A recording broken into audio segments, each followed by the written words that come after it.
नमस्ते सभासीनुलंदरिकी नमस्कारम घन स्वागतम सुस्वागतम। आप सबको श्लोका परिवार की तरफ से हार्दिक स्वागत और बहुत सारे शुभकामनाएं। We warmly welcome you to this evening where you will be enthralled by the performance of grade 8 Phoenix section. This is a multilingual play. You may have seen the same set of children perform for you many times, but this time it will be totally different. Grade 8 play is the culmination of class teachership years in any Waldorf school.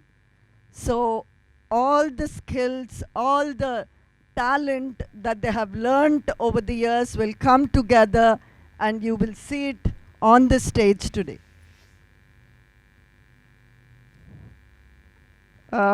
Staging a mythological play like MAHABHARAT is not an easy task. We all know that there are several versions of this, several nuances to this, but our children today have picked up some scenes and our language teachers have given the dialogues to suit the consciousness of the children of this age. And you will see the play in Hindi, Telugu and English. One more thing. All the world is a stage. We play several roles. We request you today to play the role of parents and audience only. Please switch off your cell phones, mobiles, or at least keep them on silent. And let's give our everything to these children who've really worked hard to put forth this play. We'll start with the lamp lighting. May I request one of the parents, a grandparent, senior teachers, please come forward to light the lamp.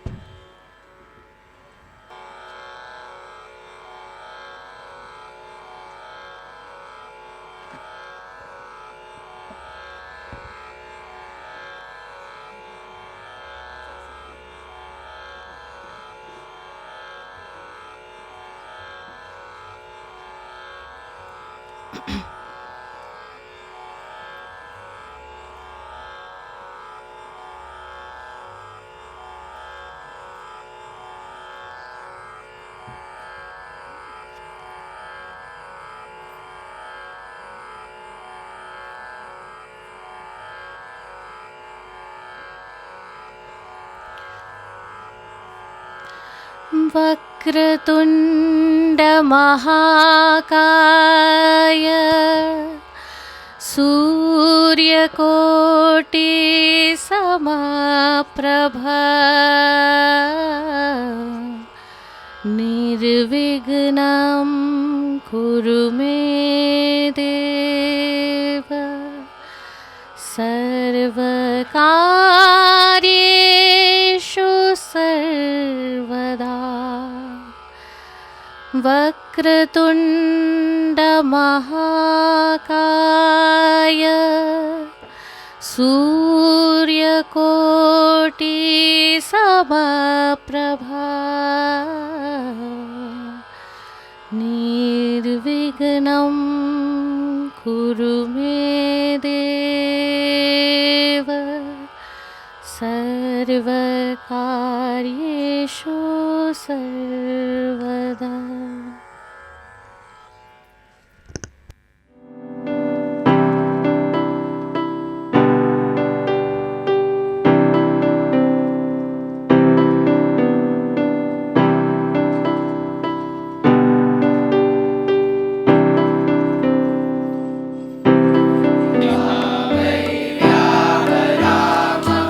स्वागतं शुभमङ्गलं प्रणतिभा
several months now. And having such a wonderful audience in front of us is a sublime reward in itself. With the help of spectacular teachers and lots of perseverance, we have finally put together a play that encompasses the surreality of ancient Hindu mythology. It's an honor to be presenting the legendary tale of MAHABHARAT to you all, one which continues to find prominence in every form of art, even today. The Mahabharata is an epic unlike any other, being the first great war that caused men to turn against their own blood. The plot concerns brothers, the Kauravas and Pandavas, each claiming the throne of Hastinapur as their own. Initially, the splintered family tries to resolve their conflict using numerous methods, including gambling, trickery, murder, and negotiation. When all these methods fail, they resort to their last option, the Kurukshetra war, a legendary battle in which each new atrocity exceeds the last, and the Pandavas are the last remain standing on a battlefield of corpses. This is a very important epoch of Indian history, after which the present Kali Yuga dawns, supposedly the fourth and most destructive period of the Yuga cycle. The renowned author of this epic, sage Vedavyasa, has divided the Mahabharata into 18 parts, of which we will be focusing on the fourth, the Virata Parva. We begin with the duel between Bhim and Duryodhan in English, and Duryodhan unraveling his decisions which led to his downfall. Presented in Hindi, the Pandavas lose a dice game to the Kauravas and are exiled for 13 years. They spend their last annum of exile incognito in the Virata kingdom, each of them in disguise, which is displayed in Telugu. Over the course of the story, there are several life lessons that can be taught. Mahabharata shows us how dharma and adharma aren't absolute but situational. How even an omniscient person like Bhishma can feel defeated. It shows a sacrifice and love between family, but also hatred and treachery between those of the same blood. It displays the power women hold, with Draupadi ensuring she gets justice despite being humiliated on several occasions. With the ending being open to one's perception, the Mahabharata gives rise to several questions.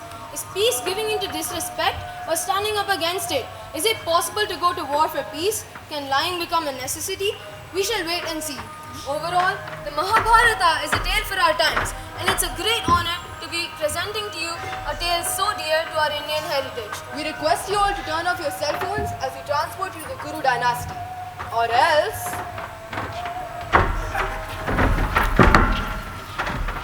We truly hope you enjoy watching this epic unfold. Thank you.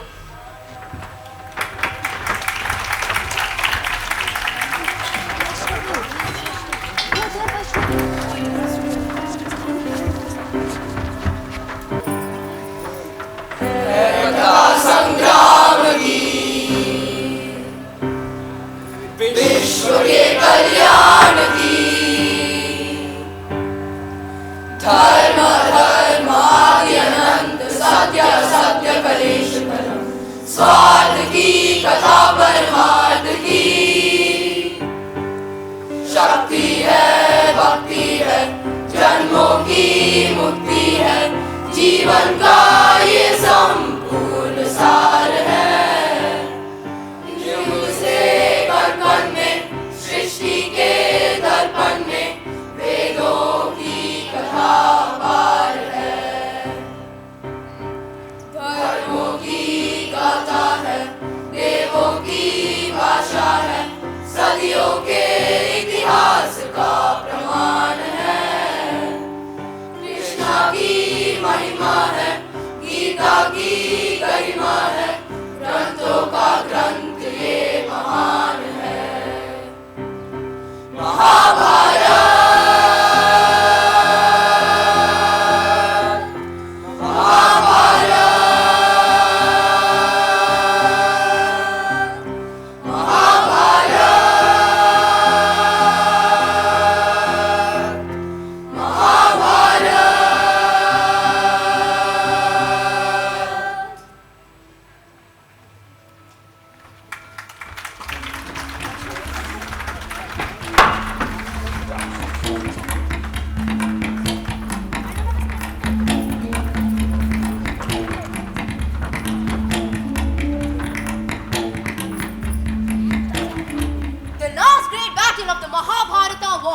was a duel with maces between the Kaurava chief Duryodhana and the Pandava prince Bhima, which ended with foremost defeat and death. This final clash took place in the presence of the other four Pandava princes as well as Krishna and his brother Balrama, while Duryodhana was alone. This is war, the cauldron of hate and brute force, of pride and glory, where the nymphs of heaven select their bridegrooms, Where lives are sacrificed and princes find heroic deathbeds and stairways to paradise. That's right. The ground is dotted with dead elephants. There are nesting vultures and empty chariots on all sides. The princes are no more. Yet, still they live. Such were their deeds in battle. Look this side, gentlemen. These nobles lie dead here, struck by each other's shafts. And those birds with their blood-stained beaks are trying to loosen their ornaments. Broken armor and all kinds of weapons scattered everywhere. And that war elephant falling like a hail of darts, its arm pierced. It looks like an arsenal with all the bows and arrows around it. And there's another side. Those jackals are eagerly pulling out a dead warrior from his chariot with all his dead quivering garlands. Death is the soldier's fate. That's not so. It was Arjuna who forced death on these proud chiefs with his sharp arrow and bow. Listen! There's a sound! The rumble of a thunder cloud. A thunderbolt. A tremor on the earth below. The crash of waves in a stormy sea. Duryodhan! Duryodhan!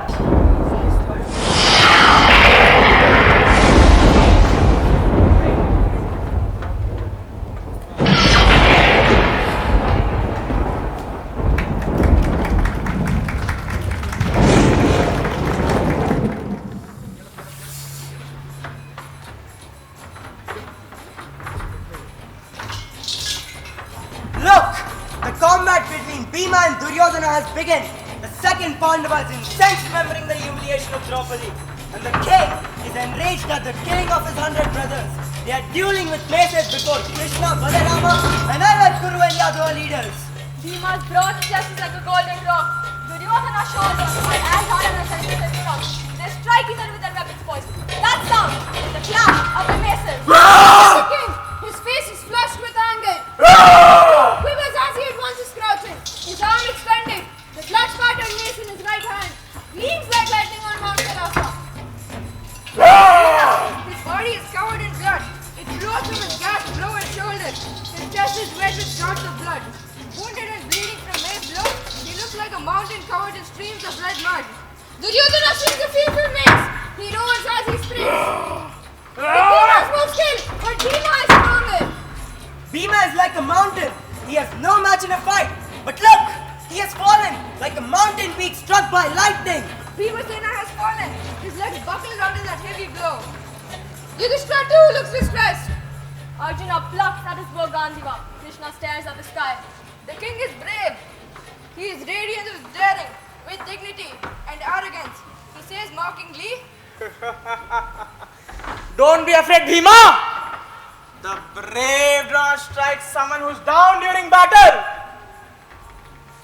seeing Bhimasena thus ridiculed, Krishna now gives him a sign, striking his own thighs. This sign seems to have assured Bhima. Seeing his son's distress, the wind god has his stand. He knits his brow, wipes off his sweat, and grasps his mace to Drangada with both hands. He roars with rage, rubs his hands, and bites his lips. But that's a foul. He follows Krishna's sign, but he a swift, deep two-handed blow on Gandhari's son. Alas, The king has fallen! Come, let us also go and attend on the fallen king.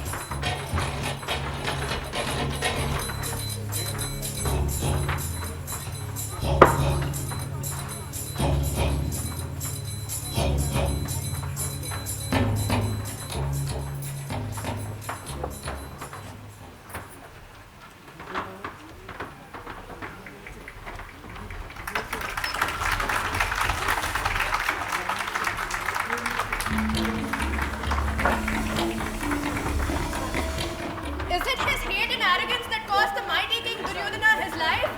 The great Kurukshetra war began due to Duryodhana's greed for power, and the malicious ploys of his priests destroyed the brotherly bond between the Pandavas and Kauravas forever.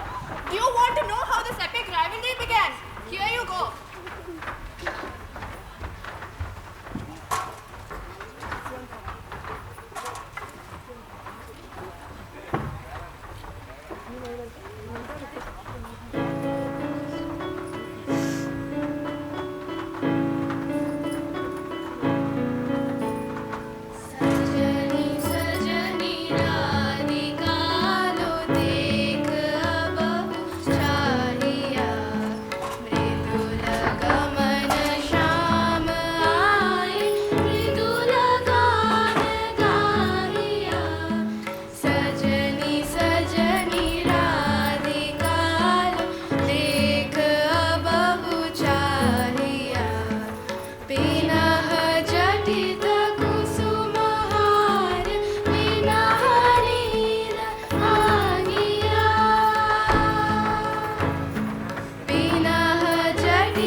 Swayamvar.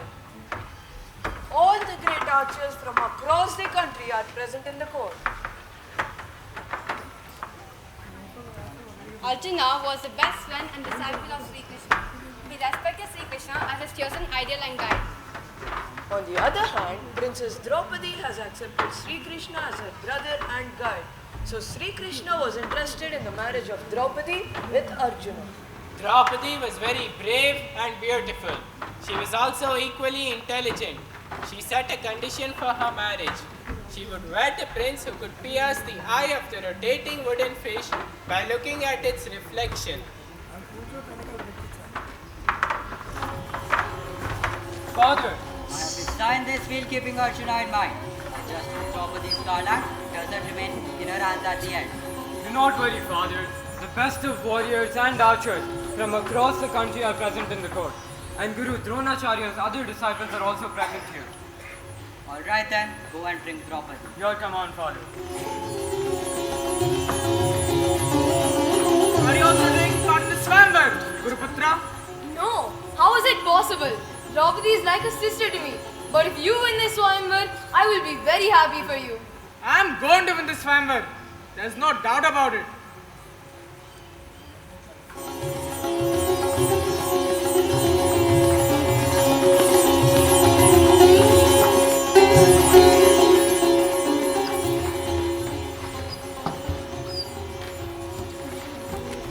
This is a proud moment for all of us.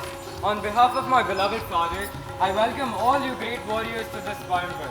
And those who are not present here are surely not the best of warriors.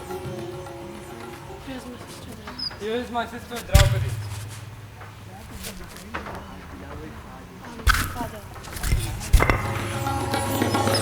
Our beloved father invites all you great warriors to this Swayamvar.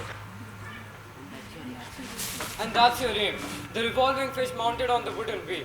The competing prince will look at the reflection in the water below and hit the eye of the fish above with an arrow. Only one chance will be given to each prince. The archer who succeeds in aiming the eye of the fish will be named the winner. And my beloved sister Draupadi will bestow him with her garland. You're very lucky, my sister, as all the great archers have assembled in this court for today's event. I welcome all of you to start this Swayamvar. Soon the competition began. First came the great warrior and Drona's disciple, Duryodhan.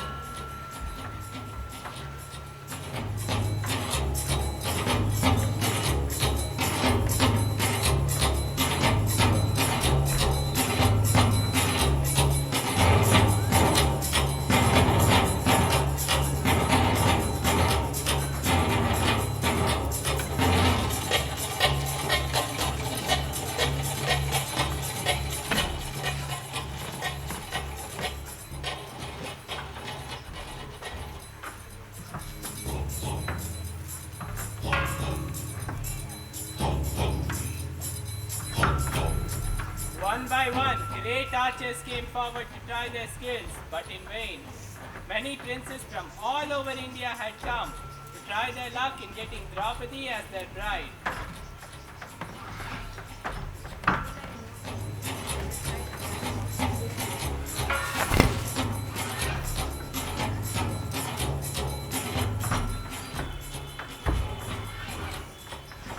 Then arose Karna, the expert, saluting the king and others present in the court.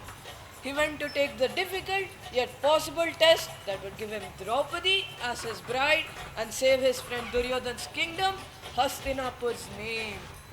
Sri Krishna, always alert to rescue his devotees from difficult situations, indicated Draupadi to object, as it was likely that this great archer would win. O noble one, remember your identity. What is your status? Are you a true king? Or even a prince? What is your parentage? As far as I know, you are a Sudputra, and so I have no desire to marry you. You do not qualify to participate in this Swayamvar. The insult made Karna red with anger, but he could do nothing. What Draupadi said was true, and everyone in the hall agreed. Duryodhana got up and protested. Oh, proud princess! You have insulted my friend who's the king of Anga province! I command you to apologize! O Prince of Hastinapur, I agree with your words. Yet, you do not alter your friend's status. He has not become the king out of his own birthright, but out of your charity and mercy. I cannot marry him.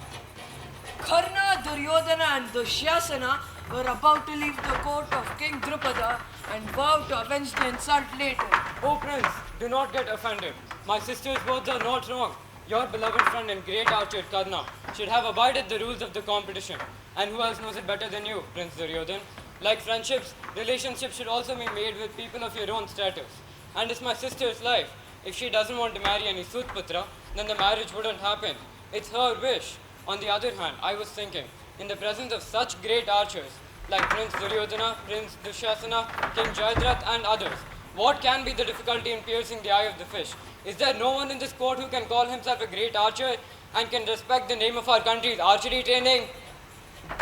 Arjuna came forward to try his skills to win over the hand of his prospective bride. He saluted Sri Krishna and in one go pierced the eye of the fish.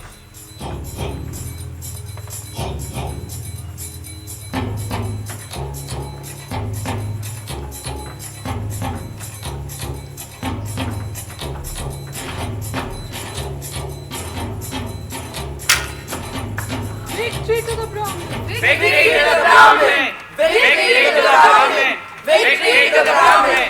Victory to the Brahmin! Victory to the Brahmin!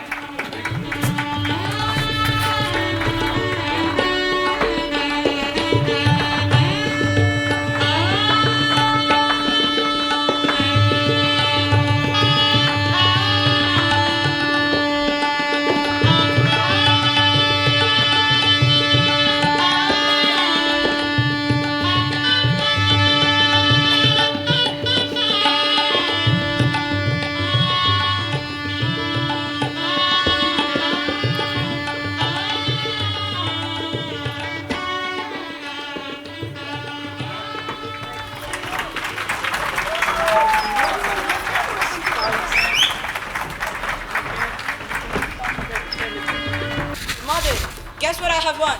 You must share everything with your brothers. But it's a woman. I won her in a tournament, far from here. All the princes of the world came to a Swamville, but I won, and she chose me. What did I say? You said you must share everything with your brothers. What I said is said. You must do as I say. What is her name? Draupadi. She's the paragon of a woman.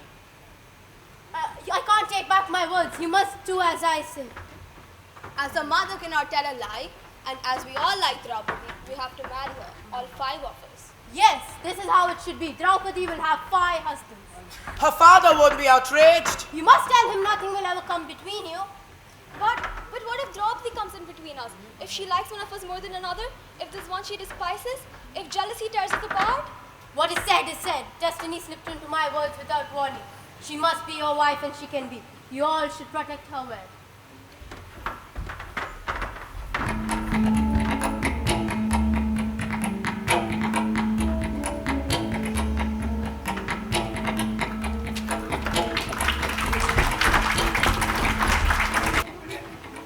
When news of the incidents that took place during the Swayamvara at Panchala reached Hastinapura, Vidura was overjoyed. He shared the news with Dhritarashtra. Dhritarashtra at first thought, out of blind fondness for his sons, that it was Duryodhana who won Draupadi at the same Swayamvara. Vidura hastened to correct the mistake and informed him that the Pandavas are alive and it is Draupadi who has won Arjuna. On the other hand, Duryodhana's hatred and jealousy redoubled when he learned that the Pandavas had escaped the wax palace, and after spending a year in incognito, had grown even more powerful on an account of an alliance with the mighty king of Panchala. Duryodhana, Dushyasana and Karna went to Dhritarashtra on Shakuni's advice. You told Vidura that better days were ahead of us. Is it a good time that our enemies, the Pandavas, have so vast in strength that they will certainly destroy us? We could not carry out our plot against them, and the fact that they know is an added danger. It has come to this: either we must destroy them here and now, or we shall ourselves perish. Favor us with your counsel in this matter. Dear son, what you say is true. We should not, however, let Vidur know our mind. This is why I spoke to him in that manner. Let me hear your suggestion to this matter. I feel so distracted that no plan occurs to me. Perhaps we can take advantage of the fact that these Pandavas are not born of the same mother and create enmity between the sons of Madri and those of Kunti. We can also try to bribe Drupada into joining our side. And the fact that he has given Awadhi's daughter in marriage to the Pandavas will not stand in our way of making him an ally. There is nothing that can't be accomplished by the power of wealth. This is but futile talk. We should somehow make sure that these Pandavas do not come here and demand us of the kingdom that is now in our possession. We should commission a few Brahmins to spread convenient rumors in Drupada's city and tell the Pandavas that they would meet with great danger if they were to go to Hastinapur. Then the Pandavas would fear to come here and we shall be safe from them. This too is idle talk. We cannot frighten them that way. Can we not create discord among the Pandavas by means of Draupadi? We shall arouse doubts and jealousies in their mind, and we shall certainly succeed. None of your proposals are any good. We cannot conquer the Pandavas by stratagem. When they were here and were like callow birds with undeveloped wings, we found we could not deceive them. And you think you can deceive them now when they've acquired experience and are moreover under the protection of Drupada? They have seen your designs. Stratagems will not do hereafter. You cannot sow dissensions among them. You cannot bribe the wise and honorable Drupada. Draupadi also can never be turned against them. Therefore, there is only one way left for us, that is to attack them before they grow stronger. We should attack them and Drupada before Krishna joins them with his Yadava army. We should take the heroic way out of our difficulty as benefits Kshatriyas. Trickery will prove useless. I am unable to make up my mind. Pitamaha, with the wise knowledge of right and wrong, you only show us the right path. The proper course will be to welcome them back and give them half the kingdom. The citizens of the state also desire such a settlement. There is much talk about many of your strategies. All blame, even our suspicion, will be put at rest if you invite the Pandavas and hand over half the kingdom. This is my advice. I am surprised at this suggestion. How can our enemies be bestowed with so much respect and power? Vidur, let me hear your suggestion to this matter. The advice given by Bhishma, the head of our race, is just and should not be disregarded. Remember that the Pandavas are also your sons like Duryodhana and his brothers, and those who advise you to injure the Pandavas are bent upon the destruction of the race. The citizens of the whole country are delighted to know that the Pandavas are alive and are eager to see them once again. Do not follow the advice given by Duryodhana. Follow the advice given by Bhishma. In the end, Dhritarashtra determined to establish peace by giving half the kingdom to the Pandavas. He sent Vidura to the kingdom of Panchala to fetch Draupadi and the Pandavas.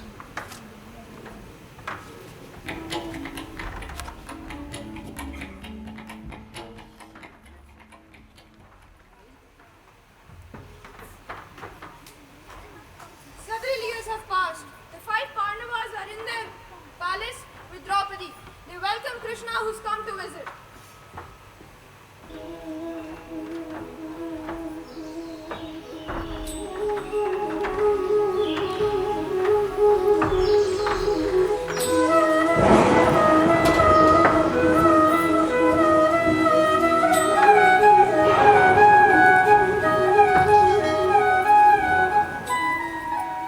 Greetings, Yudhishthir.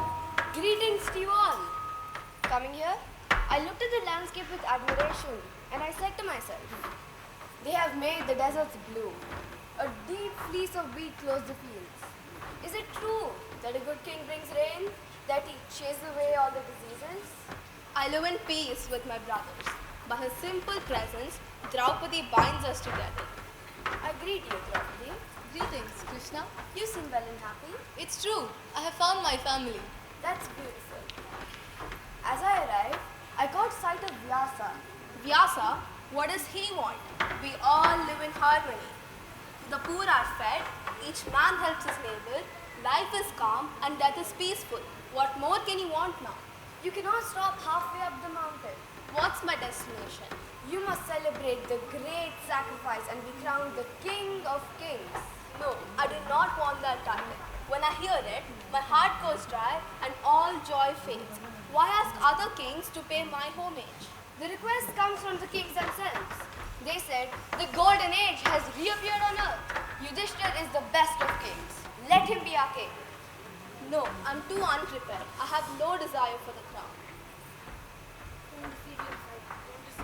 Don't deceive yourself. Everyone across the country loves you. You have pondered deeply. You, the son of Dharma. And your brothers are your body. Bhima is your neck and shoulders. Nakula and Sahadev are your limbs. And I am your eyes and your hand. What do you say, Krishna? For all these years, you have been the only defense against all these dangers. What dangers? Do you see them clearly? Destruction never approaches a weapon in hand. It comes slyly on tiptoe, making you see good in bad and bad in good. Now all I want is to withdraw to the woods and live off for nothing. If you withdraw, another king will take your place because there's a horde of pretenders. But none is riler of himself other than you.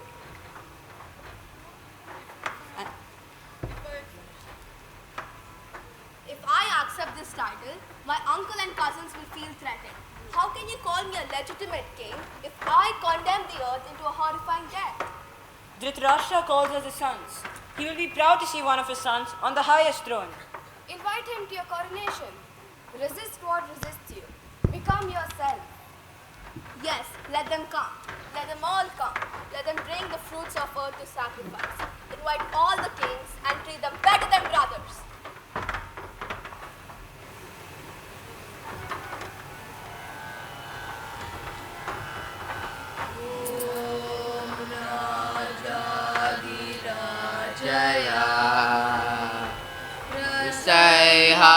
Sahine Namo Vaya Vaishravanaya Kurumahe Samitaman Kama Kamaya Mahyam Kameshwaru Om Raja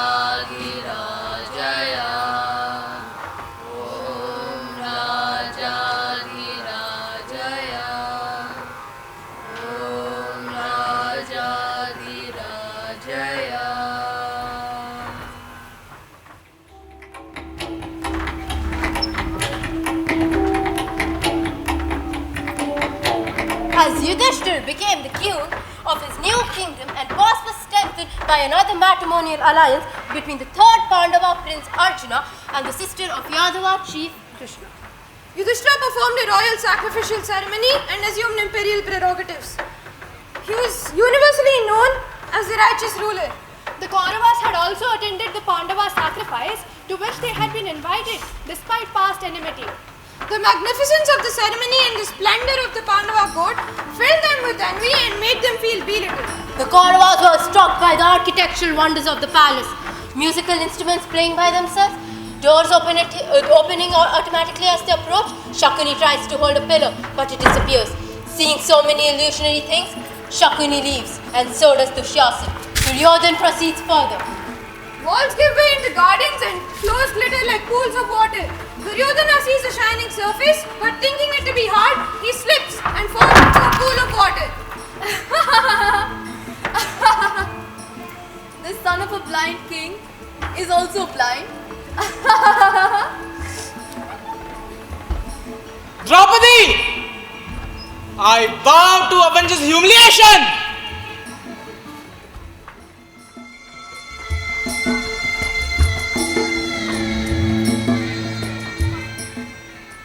Yudhishthir had an evil genius in his maternal uncle Shakuni, who was an expert gamesman with dice. With his encouragement, King Yudhishthir was invited to Hastinapur for a gambling match. An invitation he could not refuse, both because of the requirements of the code of chivalry and his own weakness for the game of dice.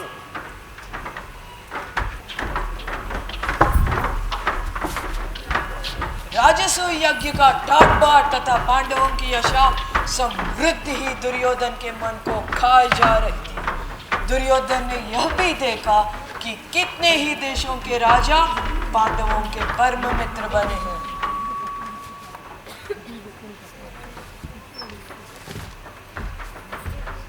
भांजे, क्यों चिंतित और उदास खड़े हो? कौन सा दुख तुम्हें सता रहा है? मामा, चारों भाइयों समेत युधिष्ठिर ठाट बात से राज कर रहे हैं। ये सब इन आंखों से देखने पर भी मैं कैसे शोक न करूं, मेरा तो अब जीना ही व्यर्थ मालूम होता है। तुम्हें कमी किस बात की है? द्रोणाचार्य, अश्वत्थामा तथा कर्ण जैसे महावीर तुम्हारी पक्ष में हैं। वही नहीं, बल्कि मैं, भीष्म, कृपाचार्य, जयद्रथ, सोमदत्त सभी तुम्हारे साथ है। इन सभी के सहायता से तुम पूरे संसार पर विजय पा सकते हो, तो दुख क्यों करते हो? जब ऐसी बात है तो मामा जी, हम इंद्रप्रस्थ पर चढ़ाई क्यों ना कर ले? युद्ध की तो बात ही ना करो, वो खतरनाक काम है। तुम पांडवों पर विजय पाना चाहते हो तो युद्ध के बजाय चतुराई से काम लो। मैं तुम्हें एक ऐसा उपाय बताता हूँ जिससे लड़ाई के बगैर ही युधिष्ठिर पर सहज ही विजय पाई जा सके। मामा जी, आप इस उपाय जानते हैं क्या? दुर्योधन, युधिष्ठिर को चौसठ का खेल का बड़ा शौक है, पर उसे खेलना नहीं आता है। हम उसे खेलने के लिए न्योता दे तो युधिष्ठिर अवश्य मान जाएगा। तुम तो जानते ही हो, मैं मंझा हुआ खिलाड़ी हूँ। मैं तुम्हारी ओर से खेलूंगा और युधिष्ठिर को हराकर उसका सारा राज्य और ऐश्वर्य बिना युद्ध के आसानी से छीनकर तुम्हारे हवाले कर दूंगा।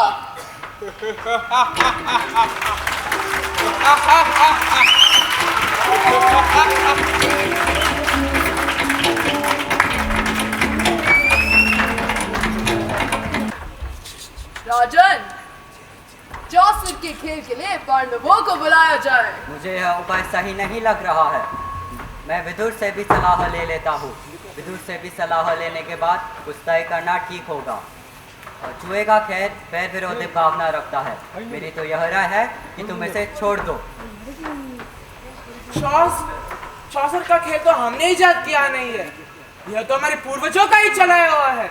दुर्योधन ने इस तरह आग्रह देने पर धृतराष्ट्र ने अपना घुटने टेक दिए, परंतु उन्होंने विदुर से भी इस बारे में गुपचुप सलाह ली। राजन, सारी वंश का इससे नाश हो जाएगा। हमारे कुल के लोगों में आपसी मनमुटावे आएंगी, भारी विपदा आ जाएगी। अपने बेटे पर उनका अंधा प्यार था और यही कारण था कि उन्हें अपने बेटे की बात मान ली और विदुर से कहा, तुम ही युधिष्ठिर के पास जाके उसके खेल का न्योता देकर बुला लाओ। धृतराष्ट्र की बात मानकर विदुर पांडवों के पास आए।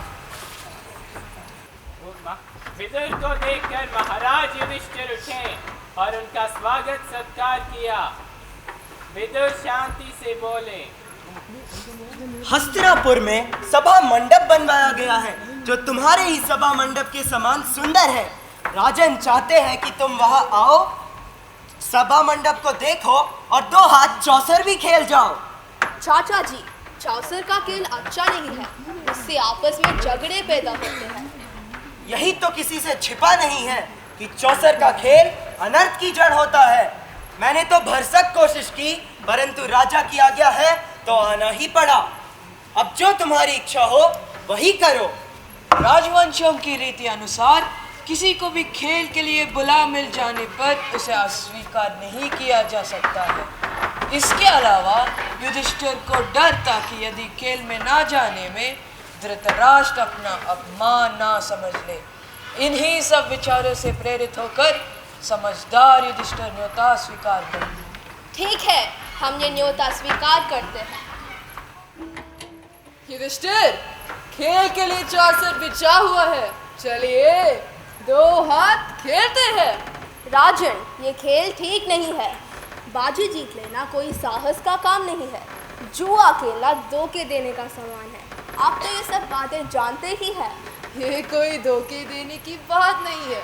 ये कहिए कि आपको हार जाने का डर लग रहा है। मुझे खेलने को कहा गया है।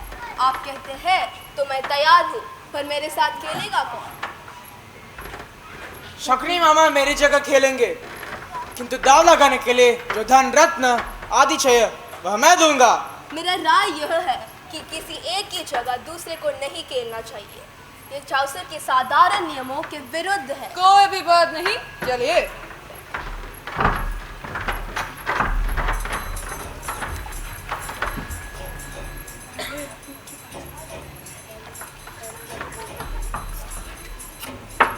पहले रत्नों की बाजी लगी, सोने और चांदी की खजानों की, उसके बाद घोड़ों की और रथों की। युधिष्ठिर तीनों गांव हार गए। शकुनी का पासा मानो उसका इशारों पर चल रहा था। खेल में बारी बारी युधिष्ठिर अपना भेड़, बकरी, गाय, दास, दासी, रथ, सोने, देश और देश की प्रजा सबको बैठे। युधिष्ठिर, शायद आपकी निगाह में अर्जुन और भीमसेन माधुरी के पुत्र से ज्यादा मूल्यवान है, तो तुम उन्हें बाजी पर लगाओगे ही नहीं। शकुनी मामा, ये तुम्हारी चाल है कि हम पांचों भाइयों पर फूट पड़ जाए। तुम क्या जानो हम पांचों भाइयों के संबंध क्या है? पराक्रम में जिसका कोई सानी नहीं, मैं अर्जुन को दाव पर लगाता हूँ।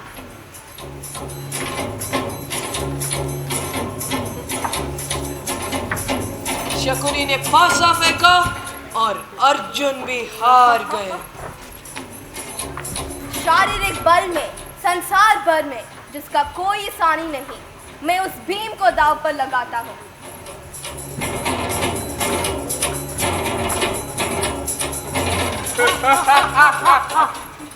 और युधिष्ठिर भीम को भी हार गए। ये मेरा सांवला युवक, मेरा भाई नकुल कड़ा है, वो भी मेरा ही तन है। इसकी बाजी लगाना उचित नहीं है, फिर भी मैं लगाता हूँ। अच्छा, तो ये बात है, तो ये लीजिए आपका प्यारा राजकुमार अब हमारा हो गया। ये मेरा भाई सहदेव, जिसने सारी विद्याओं का पार पा लिया है। मैं इसकी बाजी लगाता हूँ, चलो।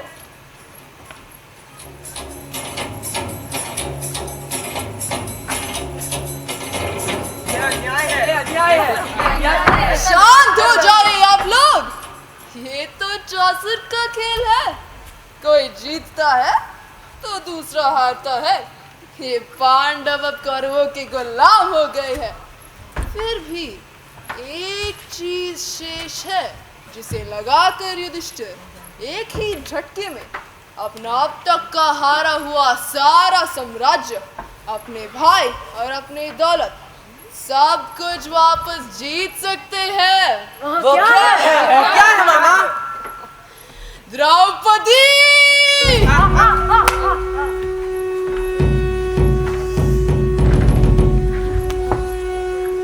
सभी के सिर नीचे झुक गए, कोई कुछ नहीं बोले। युधिष्ठिर एकाएक उत्तेजित होकर बोल पड़े। ठीक है, मैं द्रौपदी को दाव पर लगाता हूँ।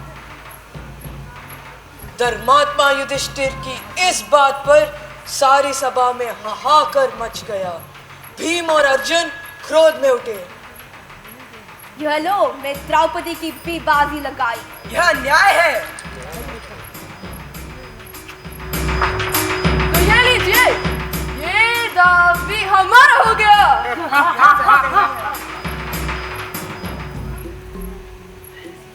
रणवास में जाओ और द्रौपदी को यहाँ ले आओ।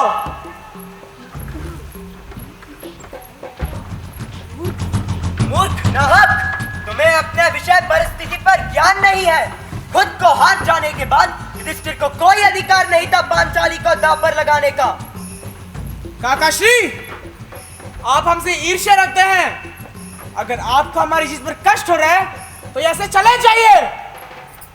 रणवास में जाओ और द्रौपदी को यहाँ ले आओ।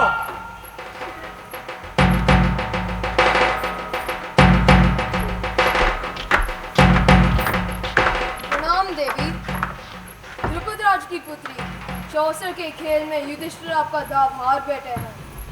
राजा की आज्ञा है कि आपको महल में दासी की काम करवाने के लिए लेकर जाऊं। जाकर इस खाने वाले जुए की खिलाड़ी से पूछो कि पहले वो अपने को हारा था या मुझे। सारी सभा के पहले यह प्रश्न उनसे करना और जो उत्तर मिले वह आकर बता। इसके बाद मुझे ले जाओ। जो आ गया।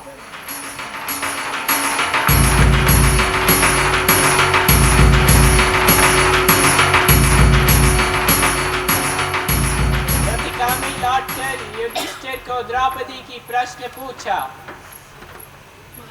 महाराज, द्रौपदी से जाकर कह दो कि वह स्वयं ही आकर अपने पति से यह प्रश्न कर ले। जो आ गया।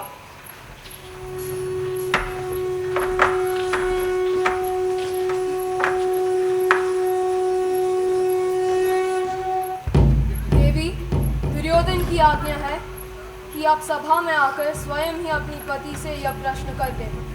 नहीं, मैं वहां नहीं जाऊंगी। अगर युधिष्ठिर जवाब नहीं देते तो सभा में जो सज्जन विद्यमान है उन सबको मेरा प्रश्न जाकर सुनाओ और उनको उत्तर आकर मुझे बताओ। जो आ गया।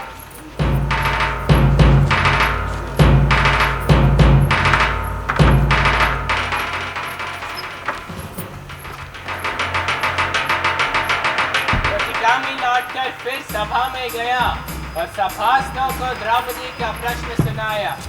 यह सुनकर दुर्योधन झल्ला उठे और अपना भाई दुशासन से बोले। दुशासन, यह सारथी भीमसेन से डरता है, वह मालूम होता है। तुम्हें ही जाकर उस घमंडी औरत को ले आओ। जो आ गया भ्राताश्री।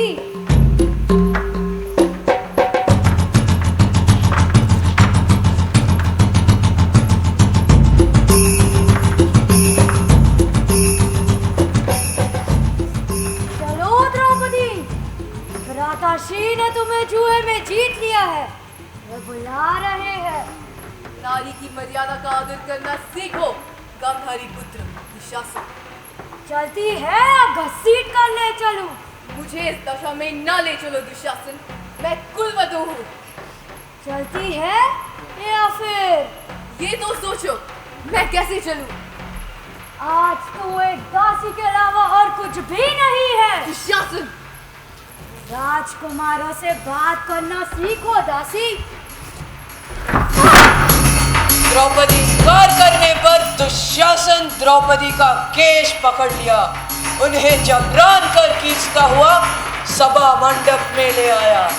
घायल हुई सी द्रौपदी चीत्कार उठी।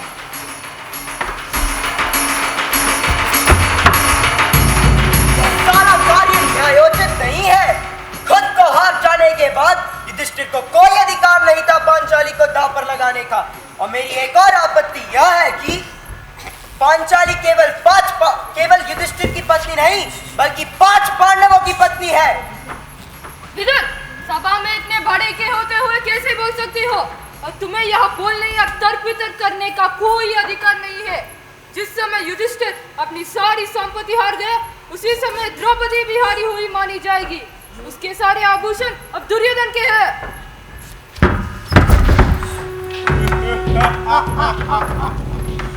इसके सारे आभूषण वस्त्र उतार लो। दुशासन, द्रौपदी को यहाँ लाकर मेरी झंडा पर बिठा दो।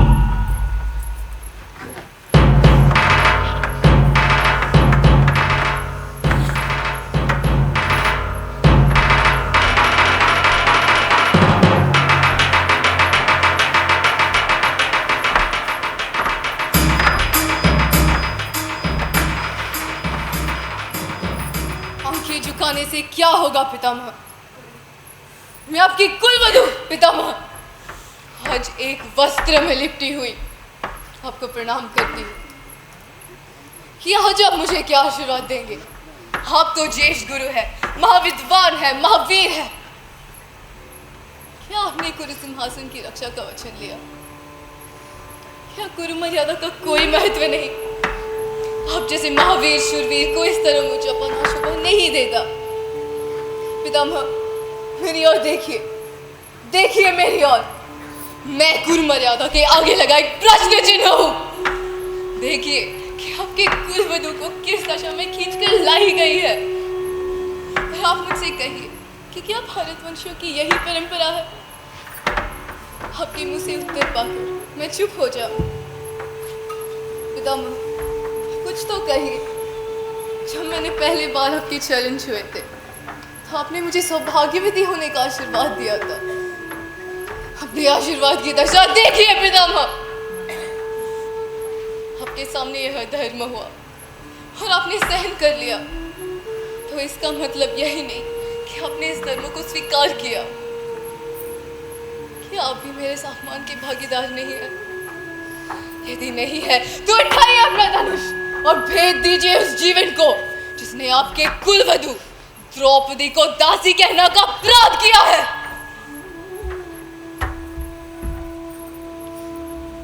आप पाप के वृक्ष के छाया में बैठे हो।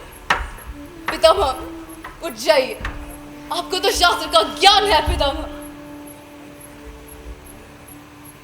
तो बताइए, जो व्यक्ति स्वयं अपने आप जो में हार जाता है वह कौन होता है? किसी और की स्वतंत्रता, किसी और के स्वाभिमान को दांव पर लगाने वाला? मैं आपसे प्रश्न का उत्तर मांग रही हूँ। पितामह, आपका यह लज्जित मौन मेरा प्रश्न का उत्तर नहीं है, क्योंकि यह प्रश्न केवल द्रौपदी नहीं बल्कि पूरी नारी जाति कर रही है। यह प्रश्न कर रहा है यह पृथ्वी जो हर प्राणी की माँ है। यह प्रश्न कर रहा है उस देश का भविष्य जिसे आपके पूर्वज चक्रवर्ती भरत वंश से अपना नाम मिला है। मेरी मार्गदर्शन कीजिए पितामह। क्या उत्तर दो पुत्री? पुत्री मत कहिए पितामह। आपसे संबंधों की बात नहीं कर रही, सम्मान की बात कर रही, जो पिघल कर आंसू बन गया और मेरी आंखों से बह निकला। यदि पत्नी पति की संपत्ति होती है तो जब मेरे पति अपने को जुए में हार गए तो साथ में मुझे भी हार गए, तो मैं दाव पर कैसे लगूं? यदि पत्नी पति की संपत्ति नहीं होती है तो मेरी आज्ञा के बिना मेरे पति मुझे दाव पर कैसे लगा सकते हैं? कुरुवंश की मर्यादा इस विषय में क्या कहते हैं पितामह? कृपया मुझे पुत्री कहकर संबोधित न कीजिए पितामह। यदि मैं आपकी पुत्री होती तो आप मेरा यह अपमान चुपचाप सह नहीं करते। मुझे कुलवधू कहिए, क्योंकि मैं देखना चाहती हूँ इस सभा में अर्धनग्न कड़ी द्रौपदी को कुलवधू कहते हुए आपकी जीभ लड़खड़ाती है या नहीं? आपके प्रिय अनुज पांडु की पुत्रवधू आपको प्रणाम करती है। ज्येष्ठ श्री, हम बहुत भाग्यवान है कि नेत्रहीन जन्मे, नहीं तो आज अपने सभा में अपनी ही पुत्रवधू की यह दुर्दशा देखकर अवश्य नेत्रहीन हो गए होते। अपने विदुर से यही संदेश भेजा था ना कि आपके बचपन की मित्र की बेटी होने के नाते मैं आपकी ही बेटी हूँ, और पांडु की बहू होने के नाते मैं आपकी ही बहू हूँ। तो फिर किस संबंध से आपके चरण स्पर्श करूं? बेटी या बहू? तुम हो कौन मुझे दांव पर लगाने वाले, मुझे हारने वाले? तुम्हें अपने पत्नी को हारने का अधिकार हो भी, तब भी मैं सिर्फ तुम्हारी पत्नी नहीं हूं, मैं तो 5 पांडवों की पत्नी हूं। क्या मुझे दांव पर लगाने के पहले तुमने बाकी सब पांडवों से पूछा था? धर्मराज युधिष्ठिर, जुए तो पहले भी खेला हुआ है, पर किसी ने भी अपनी पत्नी को दांव पर नहीं लगाया है। हम क्यों समय नष्ट कर रहे हैं? मेरी आज्ञा का पालन करो और दुशासन आगे बढ़ो और इसके सारे आभूषण और वस्त्र उतार लो।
दुष्यासन, तूने जिन हाथों से द्रौपदी के केश पकड़े हैं और जिन हाथों से इन्हें छुए हैं, मैं इन्हें जब तक जड़ से नहीं उखाड़ दूंगा तब तक मैं शांति से नहीं बैठूंगा। मैं इन्हें जड़ से उखाड़ दूंगा। जब तक मैं दुशासन की छाती का खून अपने केश में नहीं लगा लूंगी तब तक मैं अपने केश नहीं बांधूंगी। उपस्थित सज्जनों, मैं शपथ खाकर कहता हूं कि जब तक भरत वंश पर भट्टा लगने वाले इस दुरात्मा दुशासन की छाती न छीन लूंगा तब तक इस संसार को छोड़कर नहीं जाऊंगा।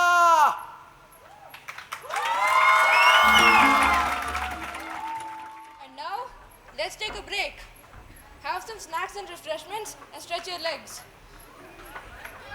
Come back after around 15 minutes to watch the second half of the play in Telugu, where the Pandavas disguise themselves and go into hiding.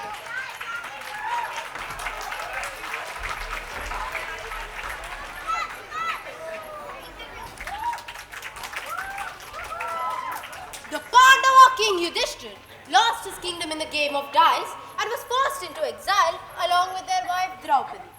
A condition of the exile was that its 13th and final year must be spent in hiding.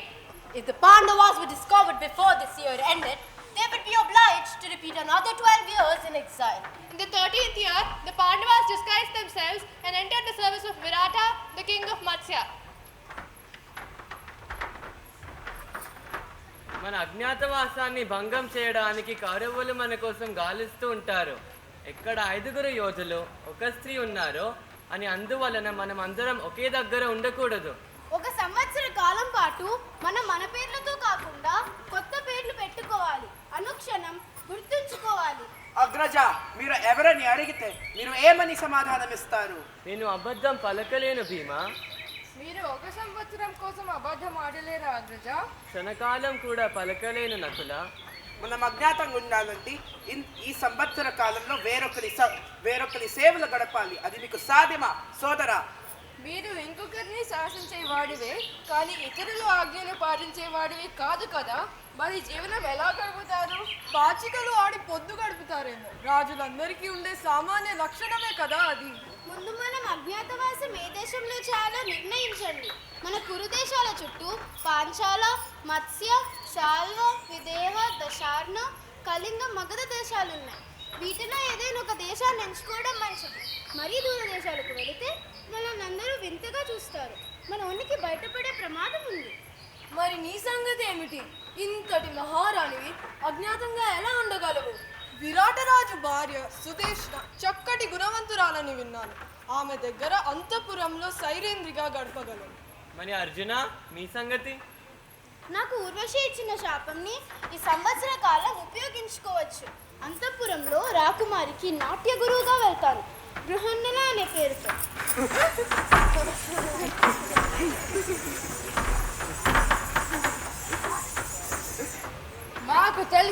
అశ్వశాస్త్రాన్ని విరాట రాజు ముందు పరీక్షకు పెడతాను. ఆయనను మెప్పించి దామగ్రంథి అనే పేరుతో అశ్వ సంరక్షకుడిగా చేరుతాను. నేను గోపాలకుడిగా తంత్రిపాల నామధేయంతో గోరక్షకుడిగా ఉంటాను. మరి నీవు భీమా? విరాటరాజు వంటశాలలో కుదిరితే బాగుంటుంది. బయట ఎక్కడన్నా అతడిని చూసిన వారు ఎవరితడు అని ప్రశ్నిస్తారు. పైగా ఈ వనవాస కాలంలో భీముడు చిక్కిపోయారు. తిండి విశ్రాంతి లేకుండా ఎక్కువ బలాన్ని చేకూర్చుకోవడానికి కూడా సాధ్యపడుతుంది. బాగు బాగు, అది మాకు సమ్మతమే.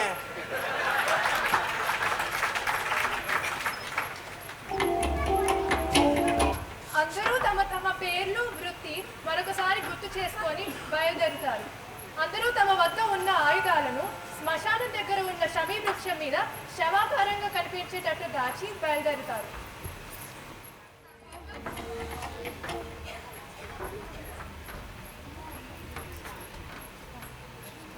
మామ, నేటి నుండి పాండవుల అజ్ఞాతవాసం మొదలవుతుంది. వారు ఎక్కడున్నా కనిపెట్టి తిరిగి అరణ్యవాసానికి పంపాలి. అన్ని రాజ్యాలకు పాండవుల కబురు ఉనికి తెలిస్తే కబురు పంపమని తెలుపుదా. నేను ముందుగానే శ్రీముఖాలను తయారు చేసి ఉంచాను. ఎవరక్కడ? ఈ లేఖలను అన్ని రాజ్యాలకు అందచేయమని అన్ని దిక్కులకు భటులను పంపండి. చిత్తం ప్రభు.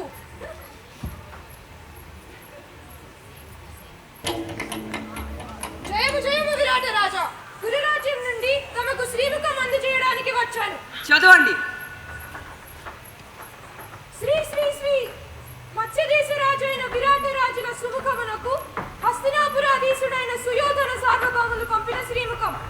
యూతములో ఆచే ఓడించబడి అరణ్యవాసం పూర్తి చేసి అజ్ఞాతవాసం ఆరంభించుచున్న మా దాయాదులైన పాండవులు మీ రాజ్యమునందు కానీ మీ ప్రాంతమునందు కానీ తిరుగాడుచుండిన తక్షణం మాకు నివేదించమని కోరడమైనది. అంతేకాక వారు మాకు కొత్త విరోధులు అవ్వడం చేత వారికి ఆశ్రయం ఇచ్చుట కానీ ఆధారం ఇచ్చుట కానీ మా ఆజ్ఞను ధిక్కరించినచో కాబోయే పరిణామాలకు మీరే బాధ్యత వహించవలసి వస్తుంది. ఇందుమూలముగా తెలియజేయడమైనది.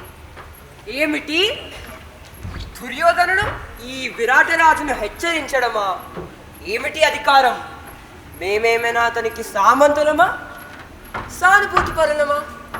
పాండవులను అష్టకష్టాలు పాలు చేయుచున్నది చాలక మమ్ము నిర్బంధించాలని చూస్తున్నాడా కుర్రాజు? మంత్రి గారు, మా రాజ్య పరిరక్షకుడైన కీచకుడు ఇక్కడ లేడని, మాకు ఇటువంటి విషయాలు ఏమి తెలియవని సమాధానం చెప్పండి. చిత్తం.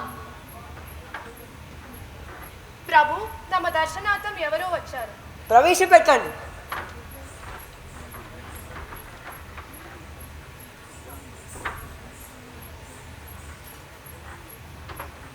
విజయోస్తు మహారాజా. నా పేరు కంకుపట్టు, వ్రతిని. 1 సంవత్సరం పాటు మీ ఆశ్రయాన్ని అర్థిస్తున్నాను. మీ ముఖవర్చస్సు చూస్తే మహారాజులా ఉన్నారు, వేషం చూస్తే మౌనిరాజులా ఉన్నారు. ఆకారానికి అదృష్టానికి అనుబంధం లేదు ప్రభు. ఒకప్పుడు నేను కూడా ప్రభులా బ్రతికివాడినే. కాలం తారుమారై దాయాదులచే నా సంపద కోల్పోయి నిరాశ్రయుడినై ఆ పగ తీరే వరకు ఆ స్థానంలో కాలు మోపనని వ్రతం పట్టాను. అడగరాని ప్రశ్న అడుగుతున్నానని భావింపకపోతే ఇంతకుముందు మీరు? ఇంతకుముందు నేను ధర్మరాజుని సభలో ధర్మ ప్రసంగాలు చేసేవాడిని. జూదం ఆడుతూ వానికి వినోదాన్ని పంచేవాడిని. భలా, నేను కూడా జూదప్రియుడినే. నాకు తగిన జోడివి దొరికావు.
స్పష్టంగా లేవు ఉత్తకుమారులేంటి నీ మొహం ఉత్తర కుమారుడని లేవా అఖండ చండ ప్రచండ కాండ విద్యా పాండిత్యంలో గాంధీవినే మించిపోయిన ఈ ఉత్తర కుమారుని చెవులు ఉచ్చారణ దోషం సహించలేవు.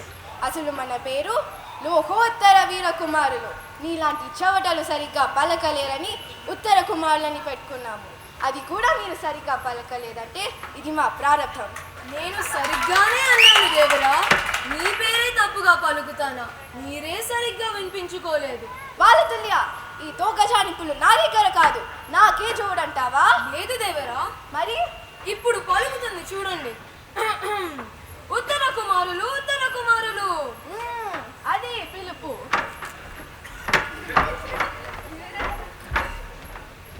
నాట్యాచార్యుల వారు, నాకు ఒక చిన్న సందేహం. సందేహం చిన్నదైనా సంకోచించకుండా అడగాల్సిందే. అడగండి యువరాజా. మీరు పాండవుల దగ్గర పని చేశారన్నారు కదా? అవును. మీకు అర్జునుడు బాగా తెలుసు అన్నారు కదా? అన్నాను. అర్జునుడు సవ్యసాచి కదా? దేవరా, సవ్యసాచి అంటే? అదిగా, సవ్యసాచి అంటే 2 చేతులతో బాణాలు వేసేవాడని అర్థం. ఆ కీలకం ఏంటో సెలవిస్తారు. ఆ విద్యా రహస్యం అర్జునికి తప్ప అన్యులకు తెలియదు. గొప్ప చిక్కే తెచ్చారని బృహన్నల గారు. ఆ కిటికేంటో మేమే తెలుసుకుంటాము. ఈ ఉత్తర కుమారుడు తలుచుకుంటే సాధించలేనిది ఏమీ లేదు. అన్నట్టు మా చెల్లై నాట్య విద్యలో ఎంతవరకు వచ్చింది? పూర్తిగా వచ్చాయి. పరీక్షిస్తారా? పూర్తి కాలేవండి, సమీక్షిస్తాము. కృతజ్ఞుల.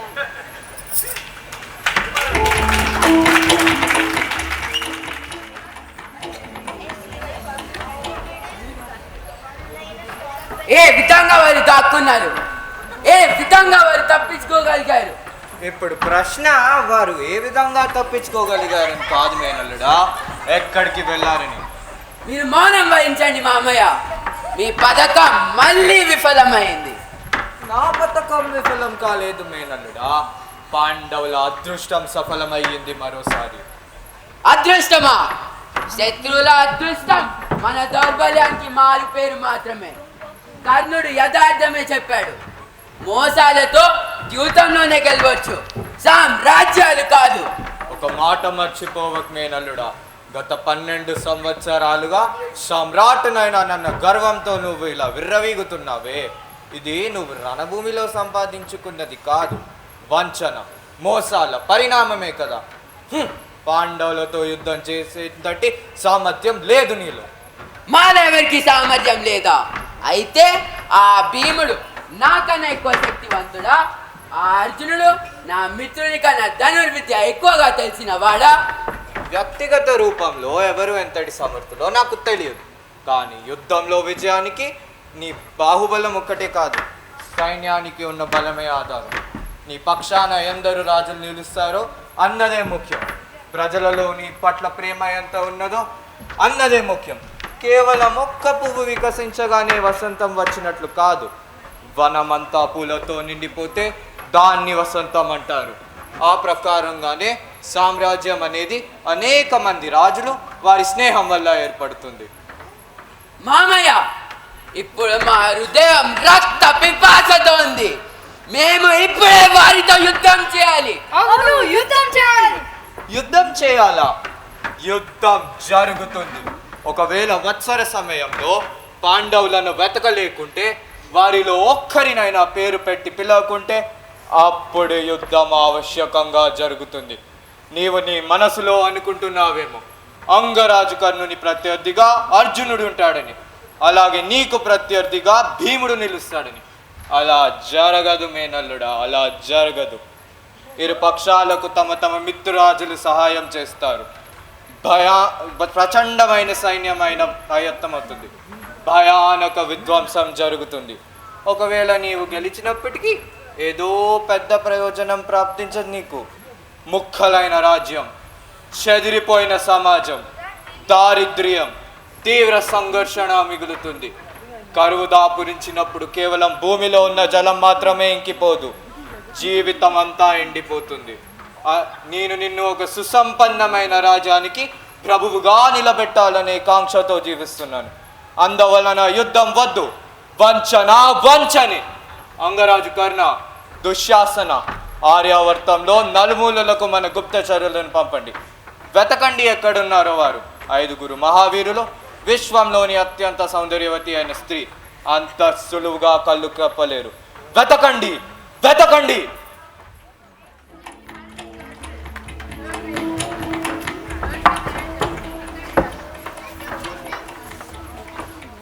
ఎంతటి నేర్పుతో మాల కడుతున్నావు మాలిని, ఇంతటి నైపుణ్యం ఎక్కడ సంపాదించావు? మాలిని, మల్లె మొగ్గలను ఏరి పక్కన పెడుతూ 10 అన్నట్లుగా లేదు. ఆ సంఖ్య వేరే దేనికో సంకేతం లాగా అనిపిస్తుంది. మహారాణి, మీ ఊహ సరైనది. నేను లెక్క పెట్టింది ఈ పూలనే అన్న. నా మనసులో ఉద్దేశం వేరు. మా అజ్ఞాతవాసం ముగియడానికి ఇంకా 10 రోజులే ఉందని లెక్క పెట్టాను. అజ్ఞాతవాసమా? దేనికి? భర్తలను విడిచి ఎక్కడో నాది కాని చోట నీ అంతఃపురంలో ఎవరికంటూ పడకుండా జీవిస్తున్నాను. ఇది అజ్ఞాతవాసమే కదా తల్లి. దీనికి కూడా వ్యవధి తీరవచ్చింది. 10 దినాలలో నా భర్తలు తిరిగి వస్తాను. నాకు విముక్తి లభిస్తుంది. అదే ఆలోచిస్తుంది. శ్రీ శ్రీ శ్రీ మత్స్య మండలాధీశ్వరుడైన విరాటుని రాజు బామ్మర్ది సుదీక్షణదేవి తమ్ముడు అయిన కీచకుడు దయచేస్తున్నారు. హో, ఆహా, ఏమి సౌందర్యం! ఇటువంటి రూపవతిని ఎవరైనా చూసుంటారా?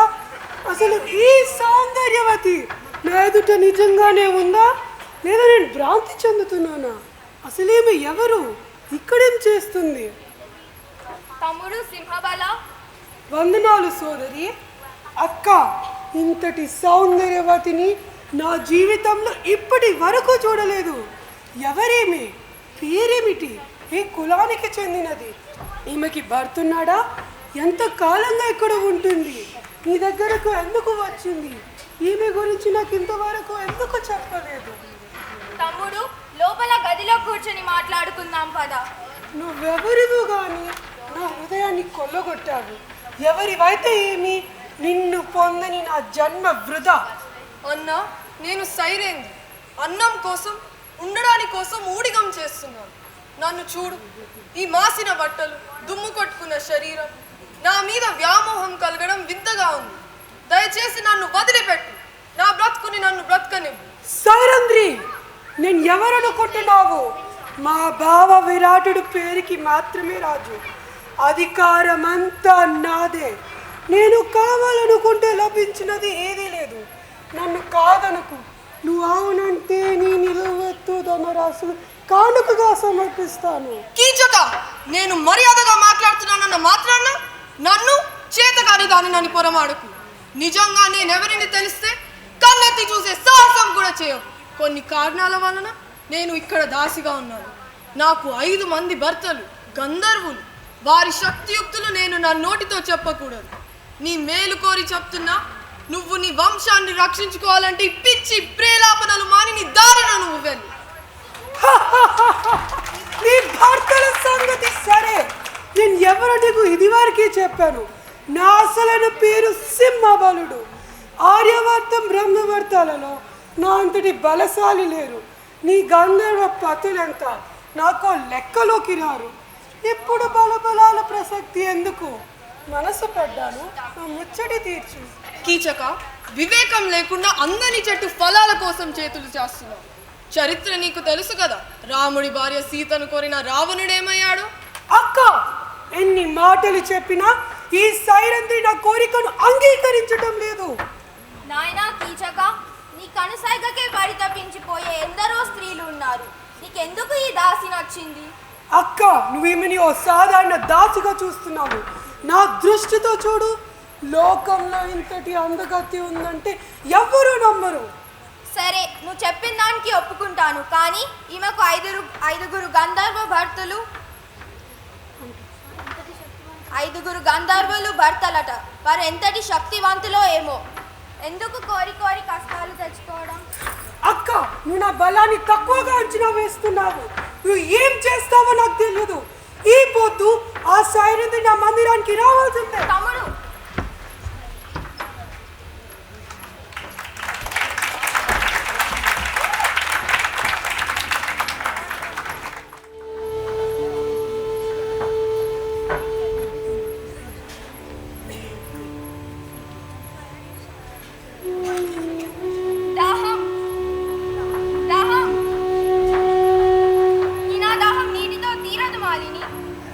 కాకుండా ఏమి ఇవ్వమంటారు? మదిర కావాలి. మద్వాసనంతోటే నా ఈ దాహం తీరుతుంది. నా దగ్గర మధువు లేదు మాలిని. మరి ఎక్కడి నుంచి తప్పించమంటారు మహారాణి? సింహబలుడి దగ్గర నానా రకాల మధువులున్నాయి. నా కోసమని ఒకటి తీసుకొనిరా. అమ్మా, నేనా? దాదాపు సంవత్సర కాలంగా మీ ప్రాపకంలో ఉన్నాను. మీరు ఎప్పుడు ఏ కాని పని చెప్పలేదు. యోగ్యమైన పని ఏమి చెప్పినా కాదనకుండా చేస్తున్నాను కదా. మీ దగ్గర చేరినప్పుడు చెప్పుకున్నాను, నీ చెప్పు పనులకు నియోగించవద్దు. నేను ఏ కాని పనికి పోమంటున్నాను. మదిర తాగాలని మనసు పడి ఇష్ట సఖివని నీకు చెబితే బెట్టు చేస్తున్నావు. సరి వెళ్ళకపోతే పోయావు. ఆ పాత్ర అక్కడ పెట్టి వెళ్ళి నీ పని చేసుకోపో. అమ్మా, కోపగించుకోకండి. మీరు చెప్పినట్లు సింహబలుడి మందిరానికి వెళ్ళి మద్యం తెస్తాను.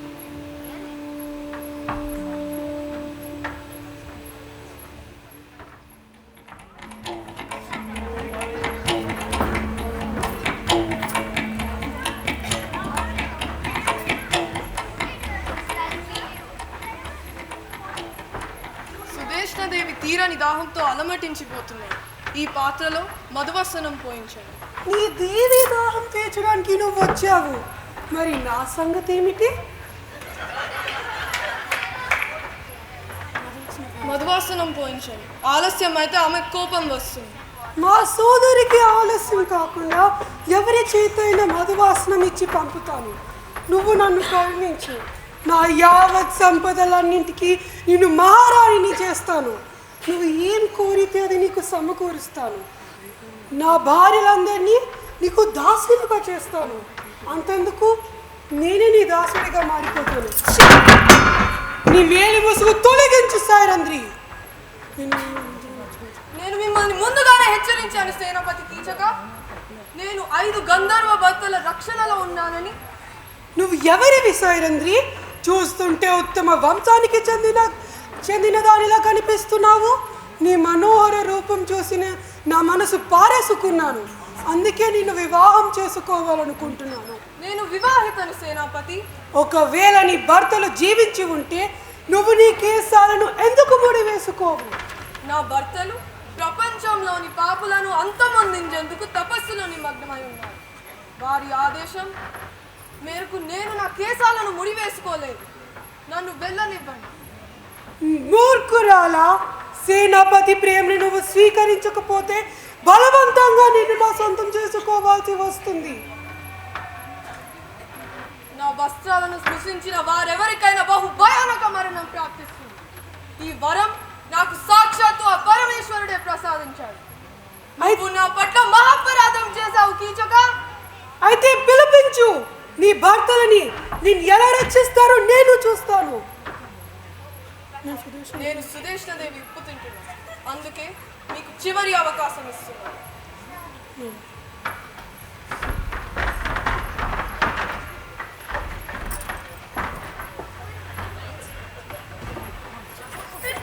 కీచకుడి బారి నుంచి తప్పించుకోవడానికి ద్రౌపది విరాట సభలో వచ్చి పడుతుంది.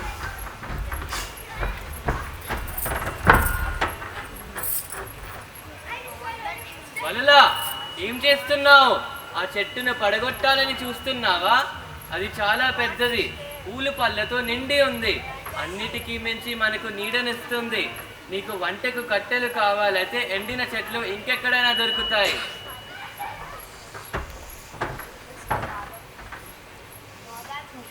నాకింత అవమానం జరిగినా ఈ సభలో ఎవ్వరు పట్టించుకోవడం లేదు. నా 5 గంధర్వ భర్తలలో ఒక్కరు కూడా నా రక్షణకు రాలేదు. ధర్మాన్ని రక్షించి అధర్మాన్ని గ్రహించాల్సిన రాజు కూడా నోరు మెదపడం లేదు. మీ ఇద్దరు మధ్య ఏం తగలు జరిగిందో నాకు తెలియదు. పూర్వాపరాలు విచారించకుండా నేను ఎలా మాట్లాడతాను? సింహబల, మీరు మీ భవనానికి వెళ్ళడం యుక్తమేమో.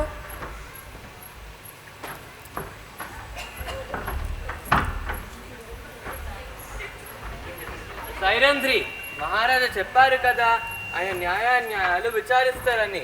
మీ భర్తల సాయానికి రాలేదని వాపోతున్నారు. వారు ఈ పరిస్థితిలో ఉన్నారు. కాలం అన్ని సమస్యలు పరిష్కరిస్తుంది. మీరు మీ నివాసానికి వెళ్ళండి. మన అజ్ఞాతవాసం ముగియడానికి ఇంకా 10 రోజులే ఉంది. ఆ సమయంలో కీచకుడు సముద్రంలో బడబాగ్మి దాగి ఉన్నట్లు మారు ఆ కీచకుని మీద ప్రతీకార జ్వాలలు ఎగిసి పడుతున్నాయి. నిమిషం మాత్ర కాలంలో ఆ కీచకుడిని హతం మార్చగలదు. నిజంగా అలా జరిగి ఉంటే ఏమయ్యేది? మనందరం ఉనికి బయటపడేది. అజ్ఞాతవాసం భంగం అయి మళ్ళీ 12 సంవత్సరాల అరణ్యవాసానికి సిద్ధపడుతూ ఉండవలసిన వచ్చేది. జరాసంధుని మాదిరిగానే ఈ కీచకుణ్ణి కూడా చంపలేదు. ఇది అందరికీ తెలిసిన విషయం. ఒకవేళ కీచకుని మరణం వార్త బయటపడినట్లయితే దుర్యోధనుడికి మనం విరాట రాజ్యంలో ఉన్నట్టు అర్థం చేసుకుంటాం. నేను ద్రౌపదితో ఏకీభవిస్తున్నాను. ప్రస్తుతం మనం ఈ 10 రోజులు చాలా జాగ్రత్తగా ఉండాలి. ప్రస్తుతానికి కీచకుడిని చంపాలంటే ఏదైనా ఉపాయం ఆలోచించాలి. రాత్రిపూట నర్తనశాల లాంటి స్థలం అయితే బాగుంటుంది. పగలంతా కోలాహలంగా ఉన్నా పొద్దుపోతే ఒక్కరు కూడా ఉండరు. కావలి వాళ్ళు కూడా ఎక్కువ మంది ఉండరు. కీచకుడిని రాత్రిపూట నర్తనశాలకి ఒంటరిగా వచ్చేలా మాయ మాటలు చెప్పి రప్పించగలిగితే మిగతా కథ నేను నడుపుతాను. మీ యుద్ధ శబ్దాలు ఎవ్వరికి వినపడే అవకాశం లేకుండా నేను ఉత్తరకు పేరుని నృత్యం నేర్పుతాను. అప్పుడు ఆ శబ్దాలు ఎవ్వరికి వినపడే అవకాశం ఉండదు. పాంచాలి పట్ల అసభ్యంగా ఆలోచించినందుకు తగిన దండన విధించాలి కదా.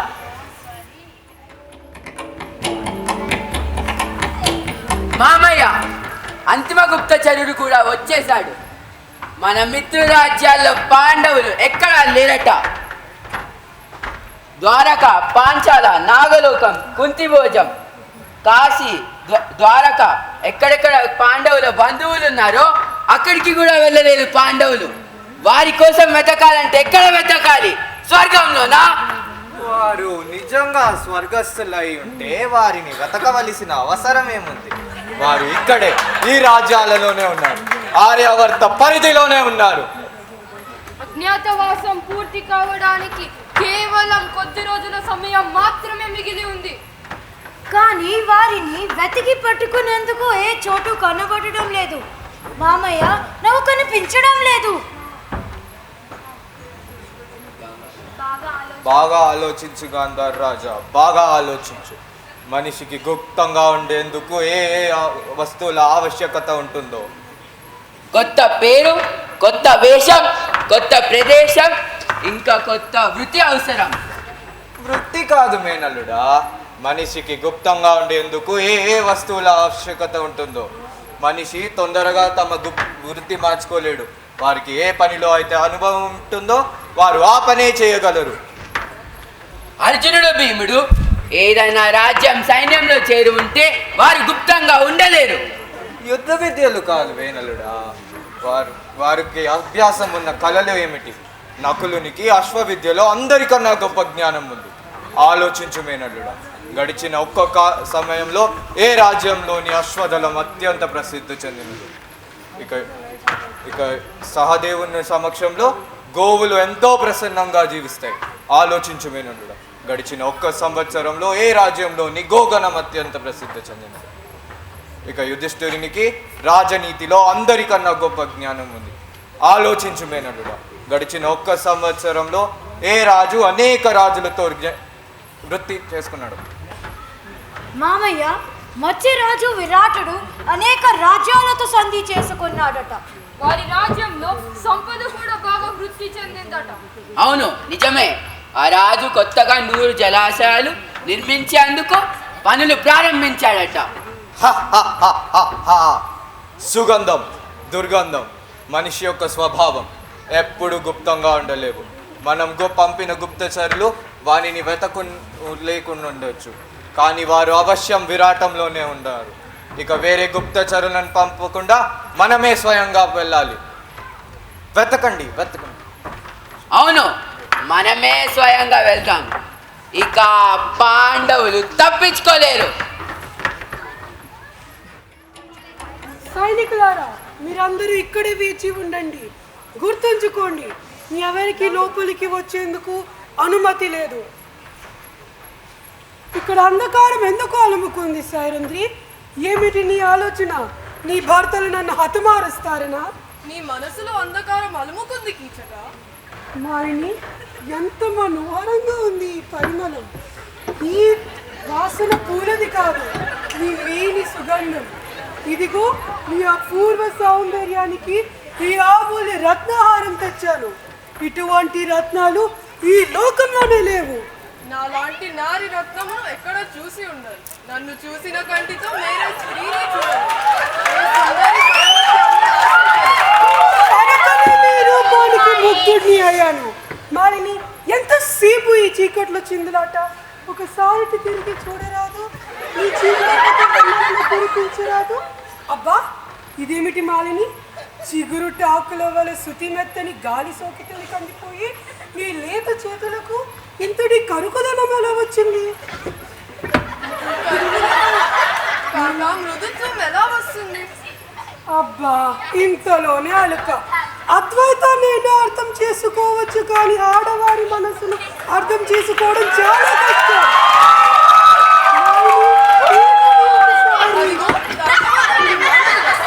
మాలిని, నీ సౌందర్యం నన్ను మత్తెక్కిస్తుంది. ఏం మాట్లాడుతున్నాను, ఏం చేస్తున్నాను నాకే అర్థం కావటం లేదు. నేను నీ దాసుడిని మాలిని. ఆజ్ఞాపించు, శిరసావహిస్తాను. మీ కనులను ఒకసారిగా మూసుకోండి. ఏనాడైతే నీ సౌందర్యాన్ని చూశానో ఆనాడే నా కళ్ళు మిరిమెట్లు గొలిపి మూసుకుపోయాయి. అయినా నీ కోరికను కాదనగలనుగా? ఇదిగో మూసుకుంటున్నాను.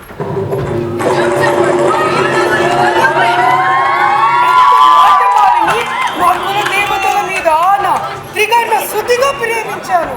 ఎంతటి అమాయకులు మనోహరం! నా నిజమైన దివ్య సుందర విగ్రహాన్ని చూడు. వలలుడిగా? అవును, నీ బాలిక మృత్యువును నేటితో నీ పాపాలు పండినవి పరిహారం చెల్లించబోతున్నావు. వంటల వాడిని నువ్వును నదిరించేది. ఓహో, మాలిని చెప్పిన గంధర్వ దమ్ములలో నువ్వు ఒకడివా?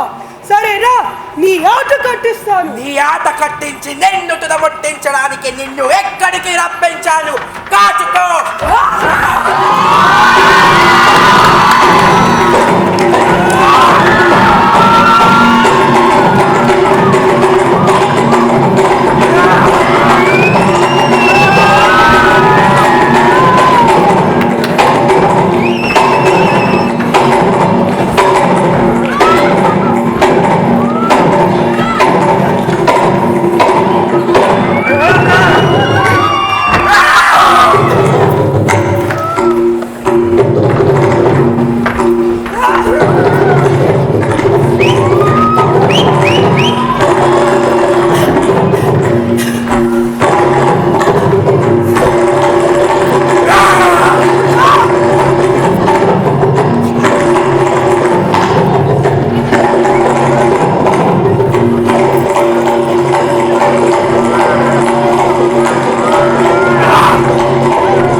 Kauravas, who suspected that it may lead them to the discovery of the hidden Pandavas. They mounted a cattle raid on Matsya kingdom, expecting that this would lead the Pandavas to reveal themselves.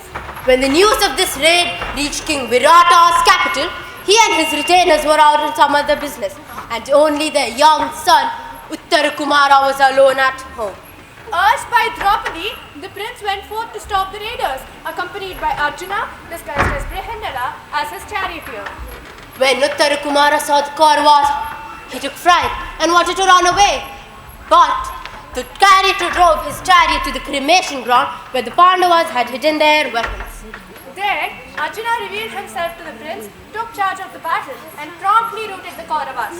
On his return to the capital, Arjuna was still in disguise as Brihandala and attempted to credit Prince Uttarakumara for their victory, but later proclaimed his true identity and that of the other Pandavas with no.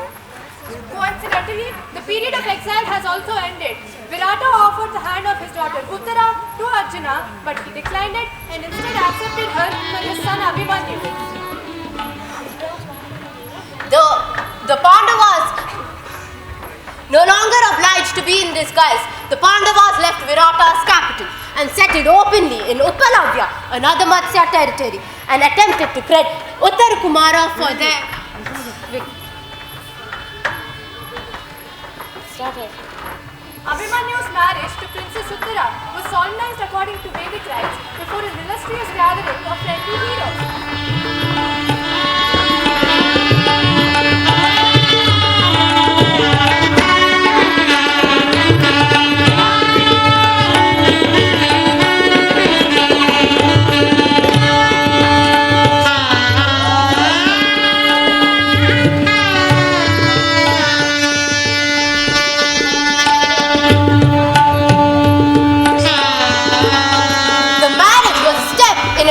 Of an alliance for the Pandavas for regaining their kingdoms from the Kauravas, which would lead to the greatest war of all times, the Kurukshetra! The Kurukshetra!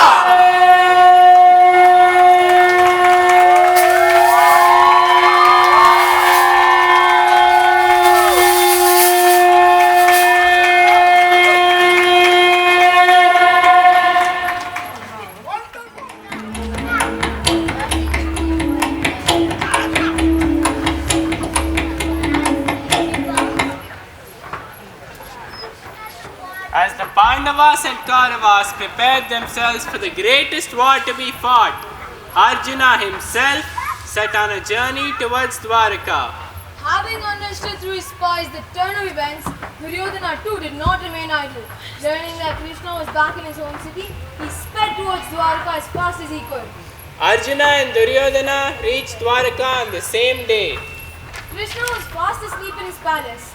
Being his close relatives, Arjuna and Duryodhana went inside near his bedside and waited for him to wake up. Duryodhana, who entered first, seated himself on a decorated throne at the head of the bed, while Arjuna kept standing at the foot with his arms folded. When Krishna woke up,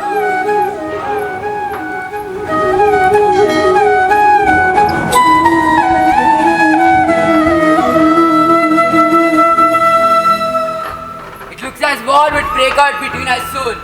And when it does, you must support me.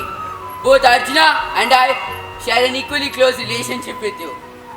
I came here before Arjuna. Tradition has it that the one who came first should be shown preference. Janardana, you are the greatest of the great, so it's incumbent on you to set an example to others.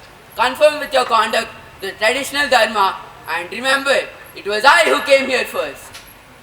Son of Dhritarashtra, it may be that you came here first, but it was Kunti's son I saw immediately on waking up. If you were the first arrival, it was Arjuna who caught my eye. However, even in this respect, your claims on me are equal, and I am bound to render assistance to both sides. In distribution of favors, the traditional way is to start with the juniormost. I would therefore start with Arjuna. The Narayanas, my tribesmen, are large and almost invincible. In my distribution of favors, they will be on one side and I on the other. But I shall use no weapon and take no part in equal fighting. Partha, think it over well. Would you want me, alone and weaponless? Or would you prefer the prowess of the Narayanas? I will be content if you are with us, though you may wield no weapon. I gladly accept the help of your army. And now I would like to take your leave.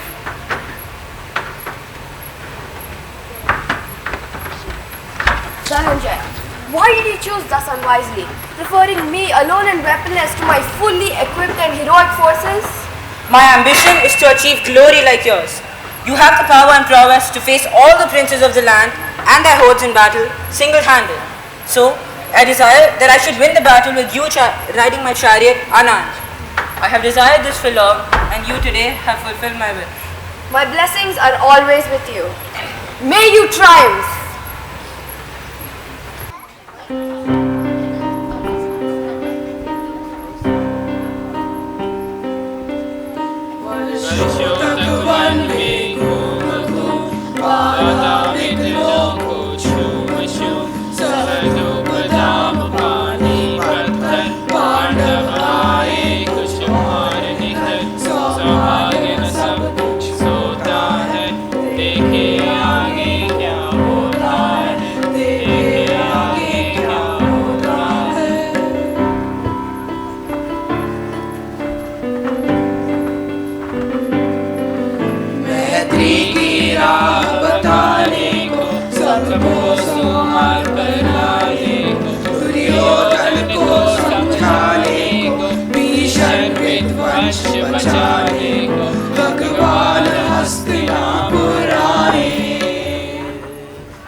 दो न्याय अगर तो आधा दो, पर इसमें भी यदि बाधा हो तो दे दो केवल 5 ग्राम।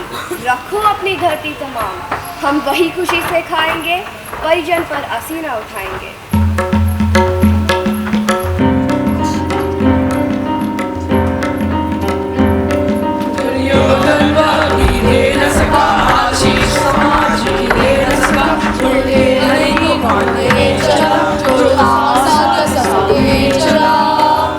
जब नाश मनुष्य पर चाहता है, पहले विवेक मर जाता है।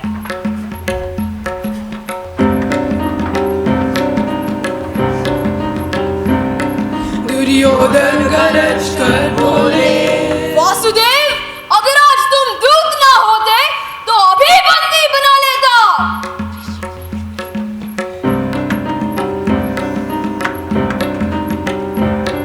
हरि ने भीषण हुंकार किया, अपना स्वरूप विस्तार किया।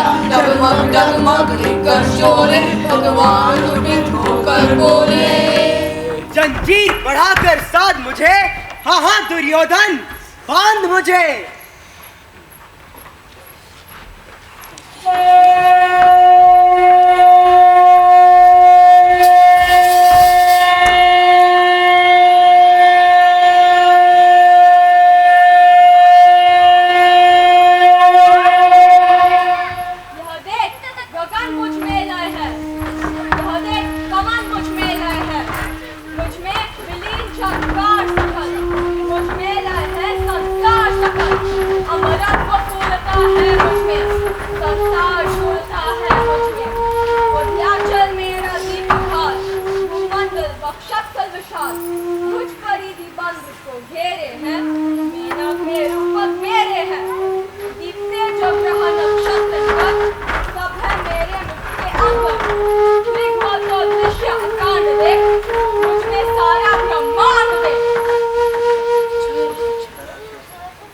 चर अचर जीव जगशर अक्षर, नश्वर मनुष्य जाति अमर।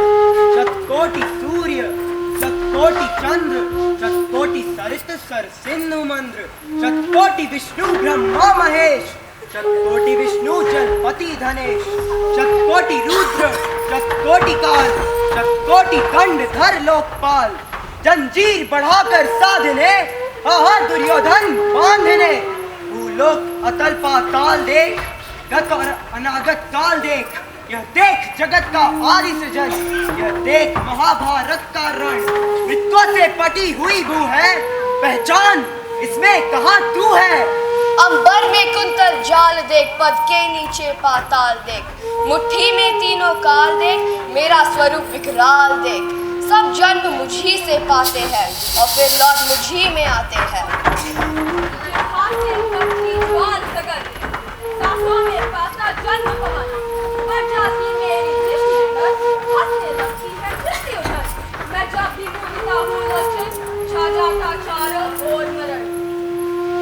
बांधने मुझे तो आया है, जंजीर बड़ी क्या लाया है। अगर मुझे बांधना चाहे मन, पहले बांध अनंत गगन। जो सूर्य को साध न सकता है, वह मुझे बांध कब सकता है। हित वचन तूने नहीं माना, मैत्री का मूल्य न पहचाना, तो ले मैं भी अब जाता हूँ, अंतिम संकल्प सुनाता हूँ।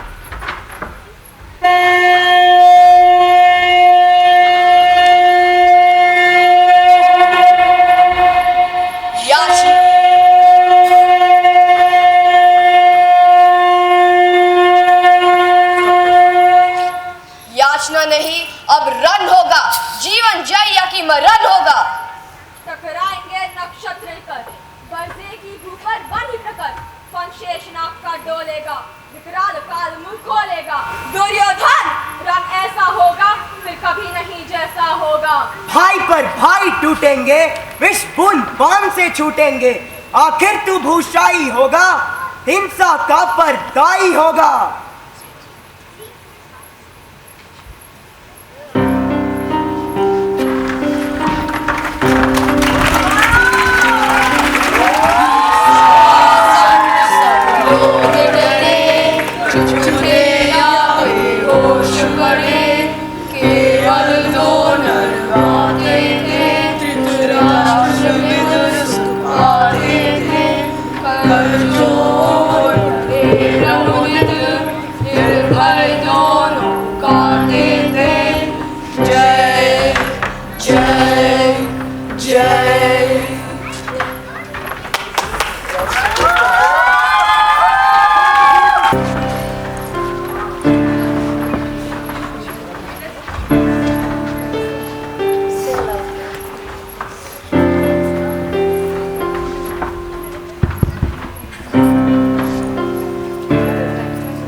धर्म sons संस्थापनार्थाय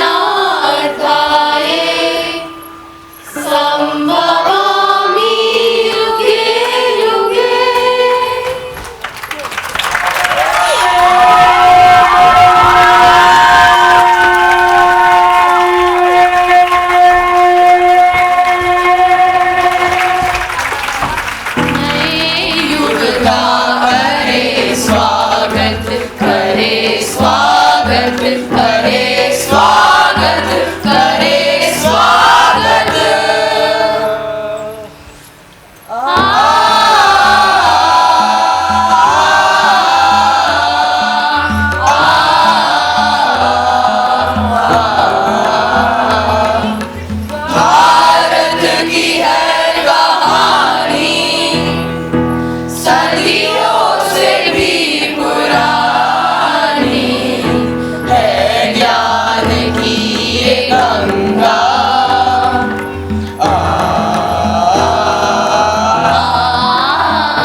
Now that the play is done, we would like to introduce you to all the characters. The Krishnas are played by Smara, Arna and Dharya.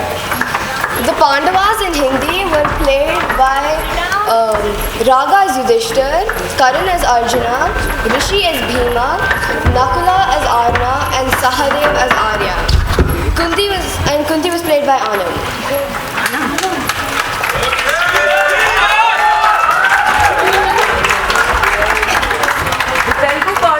Played by Shaurya as Yudhishthir, Rishi as Bhim, Arya as Nakula, Alkya Venuri as Shadeva, and Grihanala as Uma, Draupadi as Pooja.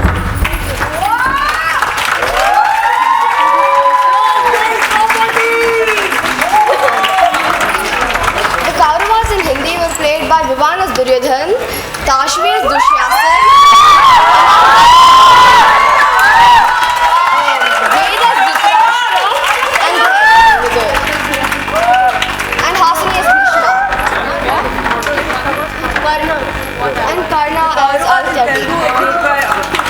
Pranav as Duryodhan, Yoshvit as Shakuni.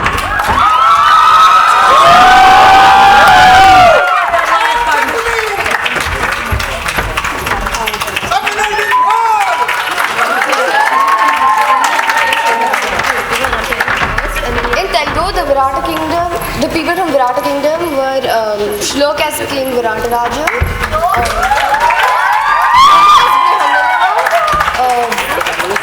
Pooja as Malini,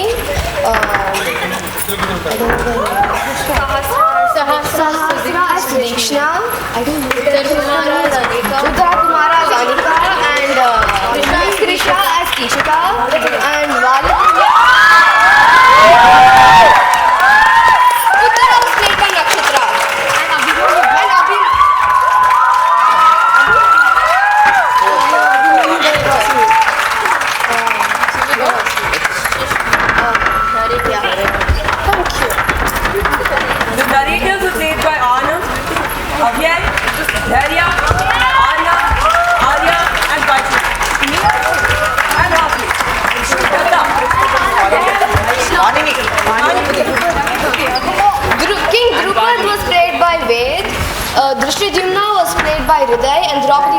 Nakshatra.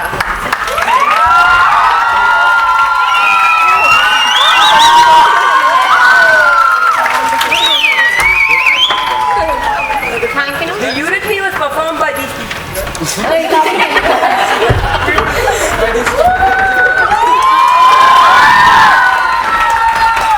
The chariot formation was done by these performers.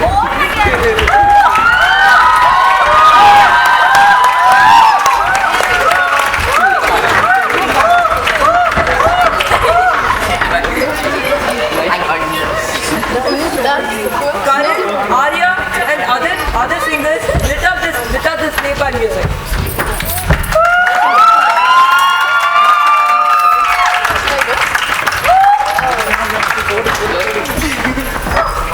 For the Sajani scene, the dancers from Driven section were Ananya, Dhriti, Shrija and Yukta.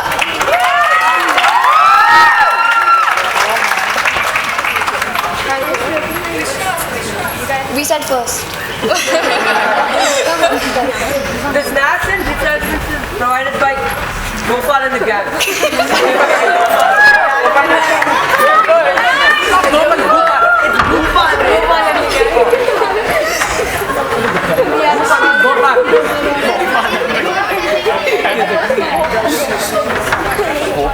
Thank you all for joining us here today and being such an encouraging audience. It was a pleasure to have you here. To make this production possible, we had been guided by numerous incredible teachers. Hello, I'm back. We'd like to thank Nirmala teacher and Suresh sir for founding Sloka, Anupama and Madhavi teachers for writing our scripts, Sampath, Meeta, Parmita and Hemant teachers for directing music, dance and chariot formation respectively. Gautam, Suresh and Lakshmi teachers for art and costumes. Meeta, Mahima, Kalpana, Vijaya teachers for helping us with the pronunciation. Sanjay and Ramesh sir, Raju and Satya Baba for our stage, lights and sound. And we'd like to thank Surabhi, one of the oldest theatre companies in Hyderabad, and Pallavi auntie for supplying our costumes and makeup. Bhopal, Suresh and his gang, as Shlok said, for the delicious snacks. Our ushers and decorating team. Thank you, Divya. Thank you, Divya and Pravina teachers for guiding us through first and second grade. Most of all, this play wouldn't be possible without Asmita teacher and Raji teacher.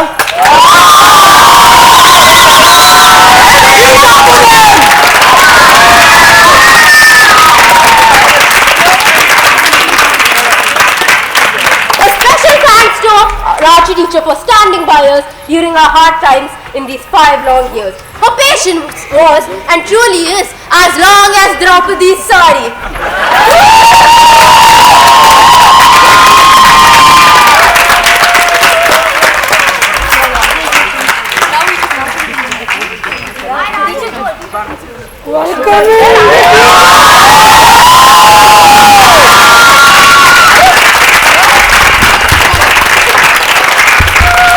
On behalf of all the parents and students, and as a parent, I would like to thank Raji teacher, Ashpita teacher, the music teacher, and all the students and our kids who have done so wonderful job over here. And it have been great, immense pleasure to watch this such a grand finale show. And thank you so much for getting this arranged. And it was very hard job which was done by the kids, but they truly made it. Thank you so much for making our kids to perform so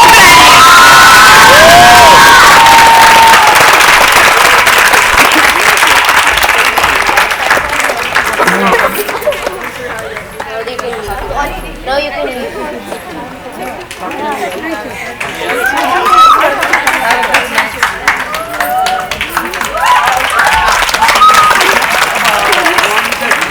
Thank you, Parmita Richi, for providing us our music, and thank you everyone for joining. Have a good night's sleep.